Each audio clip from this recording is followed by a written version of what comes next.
In today's story, we dive into a heartbreaking and chilling mystery that has captured the hearts of many.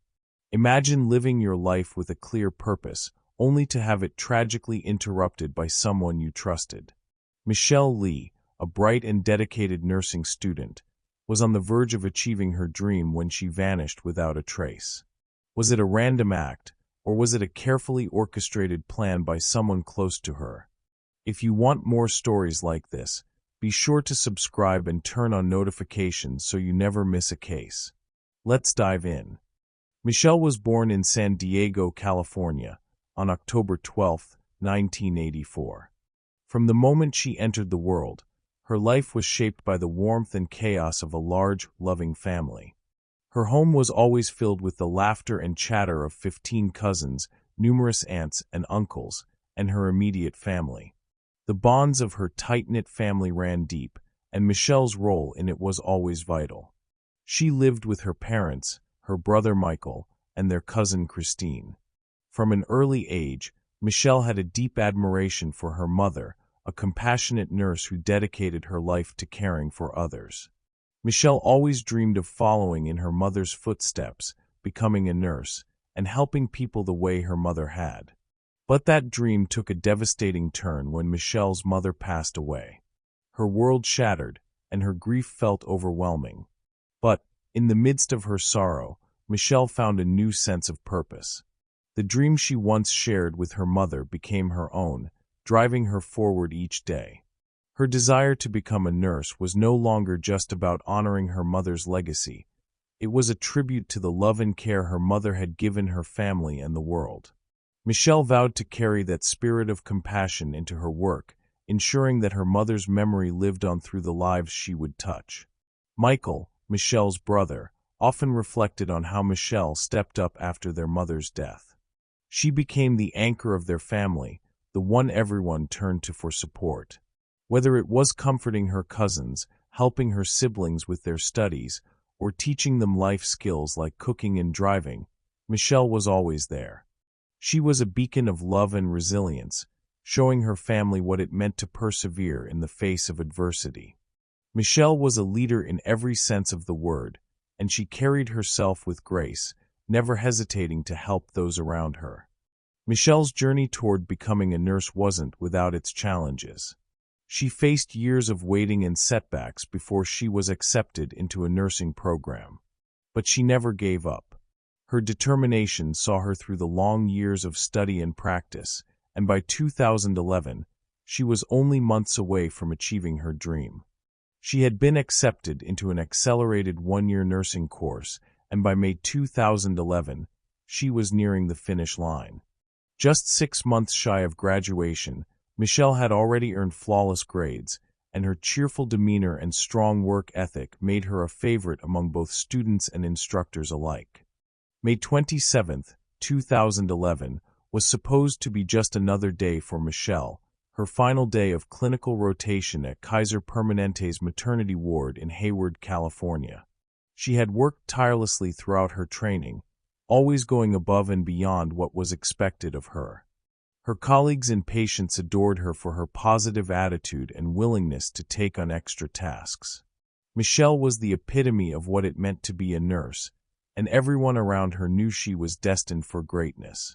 That Friday evening, as the clock ticked closer to the end of her shift, Michelle was looking forward to the weekend. She had plans to visit friends in Reno, and she was eager to unwind after a long and fulfilling rotation. At 6:55 p.m., Michelle informed her supervisor that she was heading to the third-floor parking garage to retrieve something from her car. Her white Honda SUV was parked in a quiet corner of the garage, far from the bustle of the hospital. What happened next would forever change the lives of those who loved her. Surveillance footage from the hospital's security cameras showed Michelle walking toward her car, but then something unexpected happened. Michelle paused. She hesitated. Then, without explanation, she suddenly changed direction, walking away from her vehicle. For reasons unknown, she didn't get in her car and leave as planned. Minutes ticked by, and Michelle remained in the parking garage, the clock moving ever closer to the end of her shift.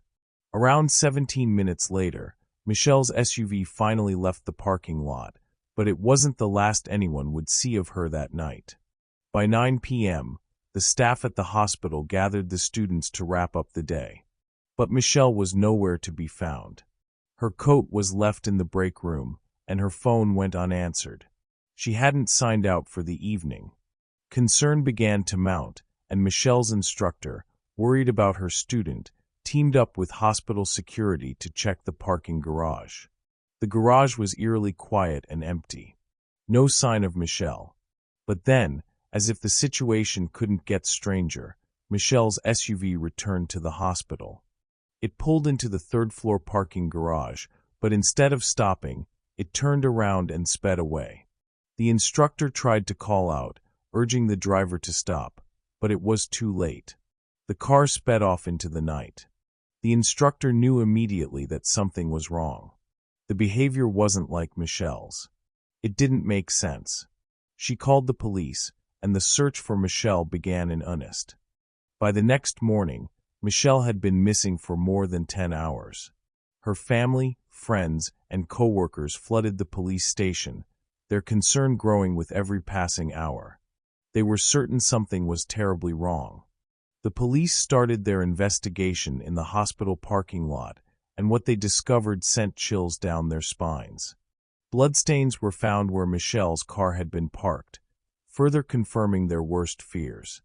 It wasn't just a case of someone getting cold feet and walking away. It looked like something had happened to Michelle, and someone knew more than they were letting on.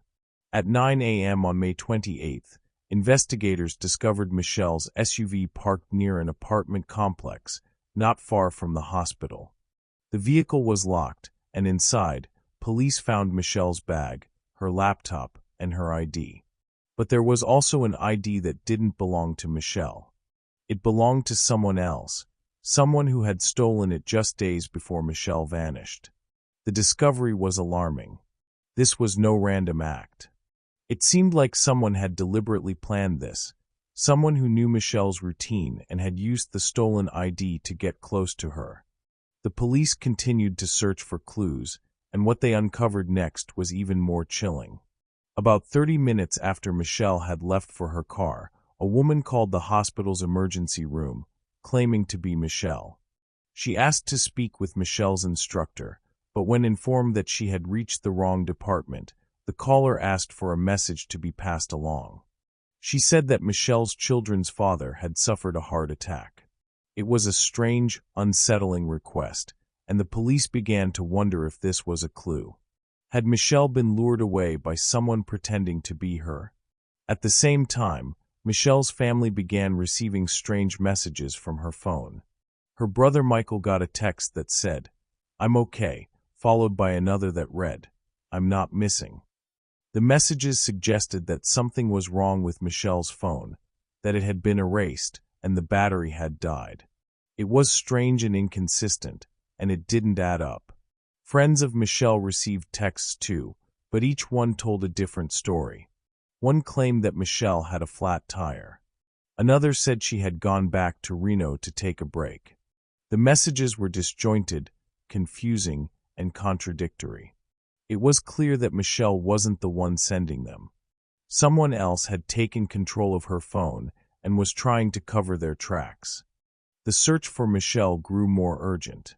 By May 31st, a reward for information was set at $20,000. Within days, the amount nearly doubled.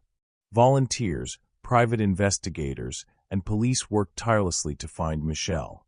More than 100 volunteers joined the search, splitting into 14 groups to cover vast areas of land. The search expanded as the reward climbed to $100,000, but despite their best efforts, Michelle remained missing. As the investigation continued, the name Giselle Esteban began to surface.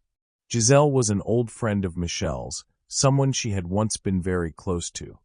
The two had even lived together during college. Giselle had been involved with a man named Scott Markin, and they had a 6-year-old daughter together. But after Scott and Giselle broke up, tensions flared between Michelle and Giselle. Michelle had dated Scott a few times, but they both agreed to remain friends. Giselle, however, couldn't shake the feeling that there was something more between them, even though Michelle had moved on and was dating someone else. Giselle became increasingly hostile toward Michelle. The two's friendship deteriorated, and Giselle grew more and more resentful. When police began questioning Giselle, they were struck by her animosity toward Michelle. She didn't try to hide her feelings, and it became clear that their relationship had soured long before Michelle disappeared. But what the police discovered next would send shockwaves through the investigation. Giselle had been sending threatening messages to Michelle for months, accusing her of being a homewrecker and warning her to stay away. One message even said, "I hope you find what you're looking for in someone as disgusting as her." The messages grew more aggressive, and it became apparent that Giselle's jealousy and resentment were spiraling out of control.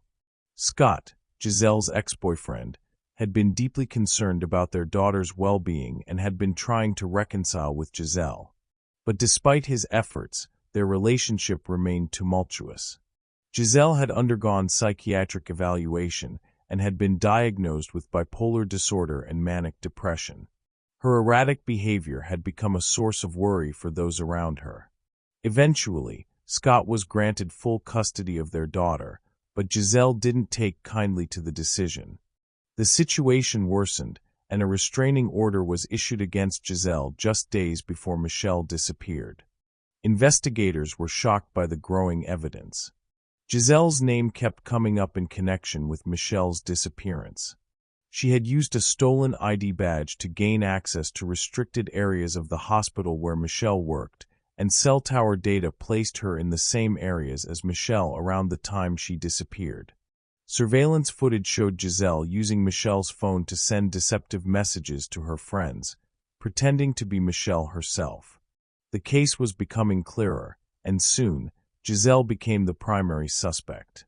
Police found her car and searched it thoroughly, recovering critical evidence that would prove her involvement in Michelle's disappearance.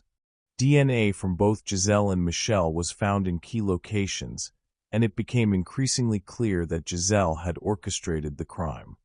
Giselle Esteban was arrested and charged with first-degree murder. Although she denied any involvement in Michelle's death, the evidence was overwhelming. In the months following her arrest, Giselle's cold, emotionless demeanor continued to raise questions. During her trial, she showed no remorse, and her defense team tried to argue that the murder was not premeditated but rather a spur-of-the-moment act driven by anger. The jury saw through her defenses, and Giselle was convicted of first-degree murder. Michelle's family, devastated by the loss of their beloved daughter, sister, and friend, gave poignant statements during sentencing. Michael, Michelle's brother, spoke about her dream of becoming a nurse like their late mother and the pain of knowing that her life had been cut short by someone's jealousy and rage. Giselle was sentenced to 25 years to life in prison. The tragic loss of Michelle left an indelible mark on everyone who knew her.